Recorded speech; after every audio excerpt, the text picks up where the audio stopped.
여러분 안녕하십니까? 광주 MBC 뉴스데스크입니다.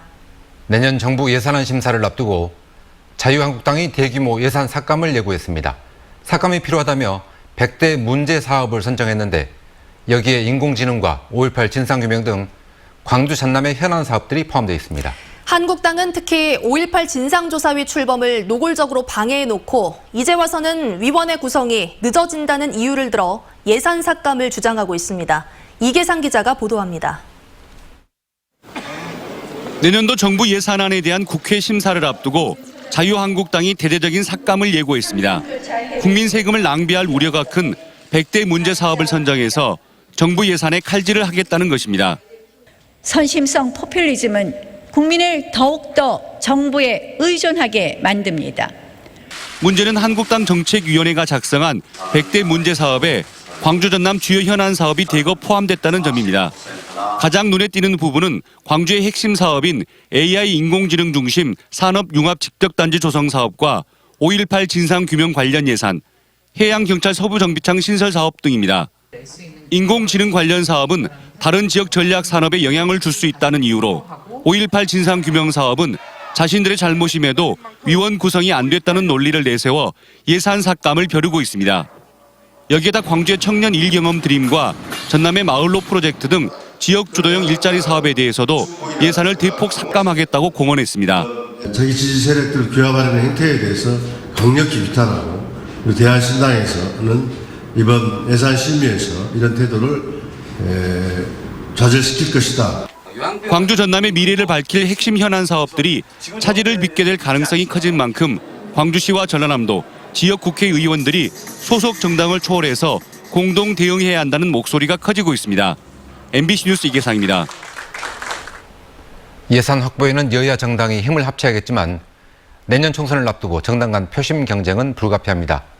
하지만 호남에서 총선 판도가 어떻게 짜여질지 아직은 불투명합니다. 문현철 기자가 보도합니다. 민주당은 지난 총선에서 호남에서 참패한 쓰라린 경험을 안고 있습니다. 광주 전남 18석 가운데 16석을 민주평화당 전신인 국민의당에 내줬습니다. 특히 전통적인 야당 텃밭인 전남에서는 단 한 개 석만 건졌던 민주당이 이번 총선에서는 반드시 서력전을 펼쳐야 하는 상황입니다. 게다가 전국적인 민심 이반에도 불구하고 지지도가 상대적으로 높은 호남에 거는 기대가 높을 수밖에 없습니다. 문재인 정부의 성공을 뒷바라지해야 되겠고 또 전 지역에서 압승을 해야 되겠다는 그런 전략을 가지고 있습니다. 민주평화당 속내도 복잡합니다. 지난 총선에서 압승했지만 분당에 탈당에 악재가 계속 겹치면서 의원수는 반토막 났고 정당 지지도는 존재감이 없을 정도로 추락했습니다. 탈당한 의원들을 중심으로 한 가칭 대한신당이 제3지대 신당 창당에 속도를 내고 있는 상황. 대한신당은 내년 총선에서 호남 맹주로서 위상을 되찾고 지키겠다는 의지를 다지고 있습니다. 문재인 대통령이 성공할 수 있도록 협력할 것은 협력하고 민생 경제나 특히 입시 제도의 급작스러운 변경 등 이런 정책에 대해서는 가차없이 비판하면서 호남 정치의 복원 그리고 DJ의 D를 잇는데 앞장서는 그런 대한신당이 되겠습니다. 내년 21대 총선을 앞두고 여의도 정치 지형은 보수 진영과 진보 진영 간의 이합 집산과 연대가 불가피해 보입니다. 호남 정치 지형도 또한 특정 정당의 독과점 구조가 깨질지 아니면 다당 경쟁 구도가 형성될지에 벌써부터 관심이 커지고 있습니다. MBC 뉴스 문현철입니다. 경로잔치에 참석한 주민 수십 명이 집단 식중독 증세로 병원에서 치료를 받고 있습니다. 잔치상에 나온 음식을 먹고 탈이 난 것으로 보입니다. 남궁욱 기자가 취재했습니다. 지난 토요일 담양군 고서면에서 열린 경로잔치 행사입니다. 마을 노인들이 모여 수육과 부침개 같은 음식을 먹고 있습니다. 그런데 잔치에 다녀온 주민 500여 명 가운데 70명이 밤부터 설사와 고열 등의 식중독 증세를 호소했습니다. 이 가운데 30여 명은 병원에 입원해 치료를 받고 있습니다. 행사 당일 음식이 만들어졌던 주방입니다. 이곳에서 만들어진 부침개 등 음식을 먹은 주민들이 탈이 난 것으로 추정됩니다. 배가 아프고 그냥 막 1시간 걸로 화장실을 갔어. 그래갖고 아침에 내가 이장한테 전화를 했어요. 아니 자네 괜찮은가? 그러니까 형님 나도 아파 죽겠어. 마을 주민들은 잔치에서 먹은 음식 가운데 부침개가 잘못된 것 같았다고 말했습니다. 부침개 맛도 좀 이상한 것 같고 그러더라고요. 막 충기가 더더더더 떨고 그러면서 나중에 진짜 설사를 막. 행사에 사용된 음식은 마을 부녀회와 청년회가 직접 만들었는데 부침개는 행사 전날 만들어 냉장고가 아닌 마을회관 강당에 실온 보관한 것으로 확인됐습니다. 이제 이런 불미스러운 일이 있다 보니까 우리 대응 계획으로는 우리 주최 측하고 지역 주민과 행정 공동으로 협력해서 대응책을 마련하겠다는. 담양군 보건소는 환자들을 대상으로 정확한 감염 경로를 조사하고 있고 환자들의 검사물을 보건환경연구원에 보내 원인균을 조사하고 있습니다. MBC 뉴스 남고흥입니다. 민간공원 특례 사업과 관련해 광주시 간부 공무원에 대해 사전 구속영장이 청구됐습니다. 광주지검은 우선 협상 대상자를 선정할 당시 담당 국장이었던 A씨에 대해 공무상 비밀 누설과 직권남용 권리행사 방해 등의 혐의로 사전 구속영장을 청구했습니다. 검찰의 수사가 막바지를 향하는 가운데 정종재 행정부시장을 비롯한 관련자 서너 명이 같은 혐의로 조사를 받고 있어서 신병 처리 대상이 확대될지 주목됩니다.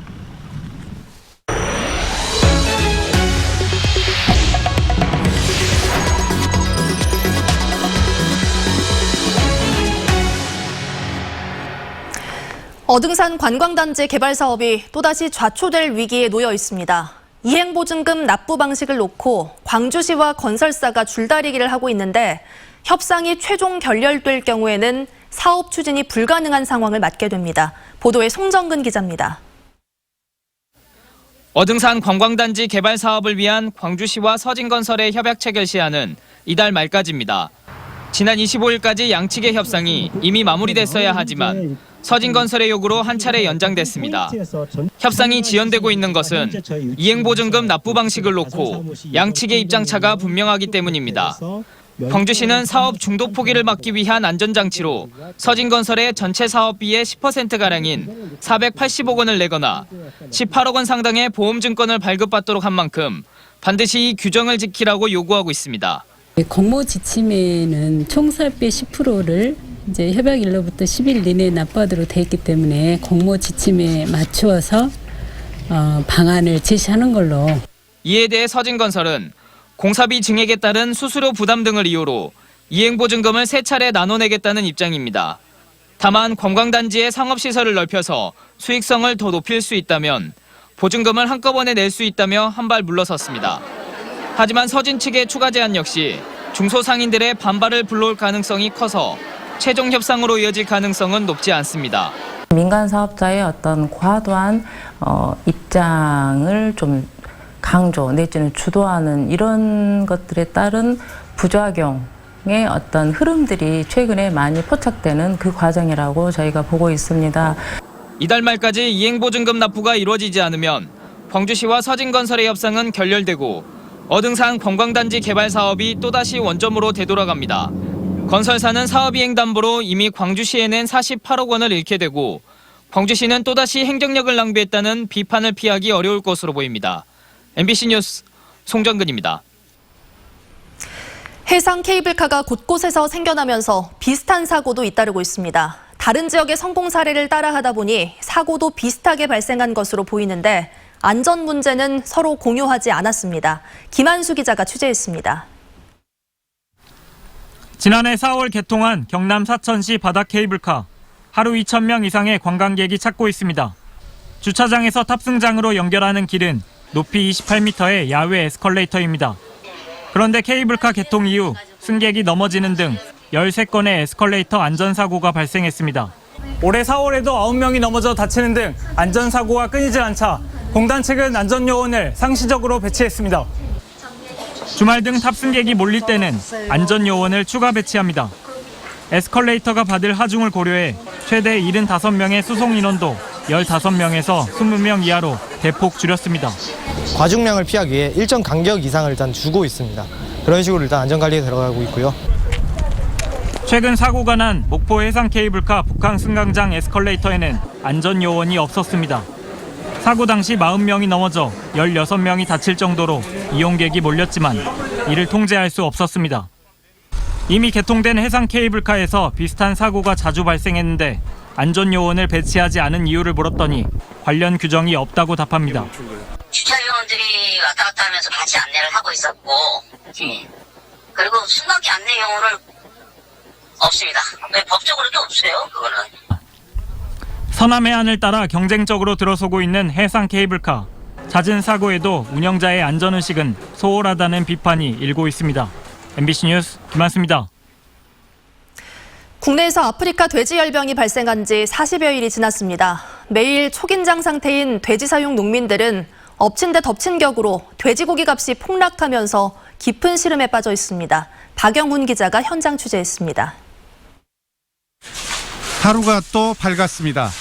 잠깐 눈을 붙인 60대 농민은 농장 안 돼지 3,000마리의 이상 징후를 살피는 것으로 아침을 엽니다. 돼지를 기른 지 올해로 꼬박 30년. 아프리카 돼지 열병만큼 막막한 적은 없었습니다. 정말로 하루하루를 긴장하면서 지옥 같은 하루하루를 보내고 있습니다. 작년 10월부터 돈가 하락으로 인해서 여러 가지 경영난을 겪고 있었는데 예방 백신도 처방제도 없어 말 그대로 한 번 발병하면 끝. 하루에도 농장 안팎으로 몇 차례씩 사활을 건 방역이 전부입니다. 하루하루가 힘든 농민들의 어깨를 더욱 짓누르는 건 추락하는 돼지고기 값입니다. 지난달 국내 첫 확진 직후 값이 반짝 급등했던 돼지고기는 40여일 만에 발병 이전 가격에 반토막이 났습니다. 생산 원가라도 건지려면 최소 1kg에 3,500원 이상은 돼야지만 2,700원대까지 떨어졌습니다. 실질적으로 이런 양동 가격이 장기화돼 버리면은 어느 누구도 장담할 수 없지만 다 폐업 수준에 내몰리게 될 것입니다. 아프리카 돼지 열병으로 전국 6,100개 양돈 농장이 24시간 비상체제에 들어간 지 40여일째. 감염 차단에 밤잠도 설치고 있는 농민들은 돼지고기 소비로 용기를 북돋워 달라고 호소하고 있습니다. MBC 뉴스 박영훈입니다. 제어봉 조작 오류로 열출력 급증 사고를 냈던 한빛원전 1호기가 원자로 재가동에 들어갔습니다. 원자력안전위원회는 1호기 원자로 재가동 조건이었던 주 제어실 CCTV 설치 등 재발 방지 대책이 확인됐다며 오늘 오후 5시부터 한빛 1호기의 원자로 가동을 승인했다고 밝혔습니다. 원안위는 원자로 재가동을 통해 출력 상승 시험 검사 등을 진행한 뒤 합격 여부를 한수원에 통보할 예정이라고 말했습니다. 한빛원전 1호기는 지난 5월 10일 제어봉 제어 능력을 시험하던 중에 열출력 제한치 5%를 넘겨 18%까지 급증하는 이상 상황이 발생했었습니다.